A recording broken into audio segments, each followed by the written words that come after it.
Hello everyone, welcome back to Emmanuel Tutorials. Today we'll be seeing a doubt asked by one of our students in the comment section. If you also have any doubts related to signals and systems or electronics and telecommunication related, you can ask them in the comments and we will try to answer that as a video or as a reply. So let's start. So the signal that we have been given is y of t is equal to 3 minus t.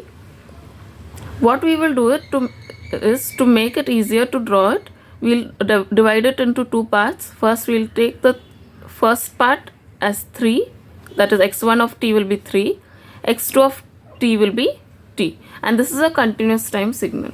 So our axis will be t. First we will draw x1 of t. So here if you see, I have drawn x1 of t is equal to 3. So 3 is a continuous time signal which is going to extend from minus infinity to plus infinity with continuous value as 3. So that is what we are showing here. And x2 of t for us is t, which also is the ramp signal. So r of t is equal to t is our equation for ramp, and it's a signal where we are going to have a 45-degree line across the axis. So at 1 the value is going to be 1, at 2 the value is going to be 2, at 3 the value is going to be 3, and so on. So whatever value of t we have on the x-axis, same thing we are going to have on the y-axis as the amplitude. Now what we have to do is, for getting the final signal, we are going to subtract the second from the first. So let's see from 0. At 0, if you see, the value of the first signal or the amplitude of the first signal is 3 and the amplitude of the second signal is 0.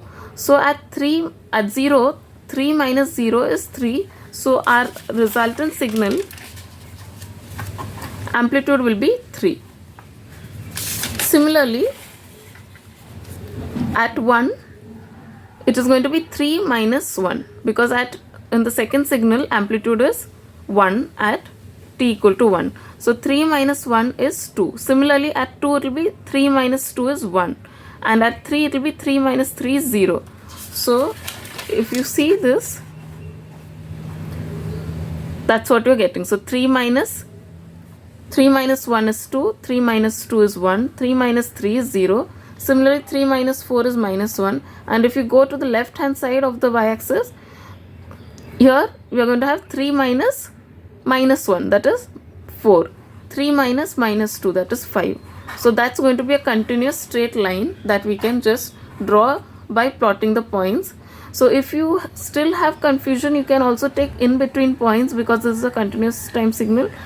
So at 0.5 it's going to be 0.5, but this signal or this question that we have is quite simple. So it is easier even if you take the integer points and plot the resultant value.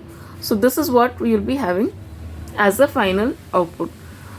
So hope you understood this. If you have any doubts related to this or any other video or any other concept, please let us know in the comment section. Even if you have computer science related doubts, we'll try to help you out. Thank you for watching. Please do like, share and subscribe to Emmanuel Tutorials for more.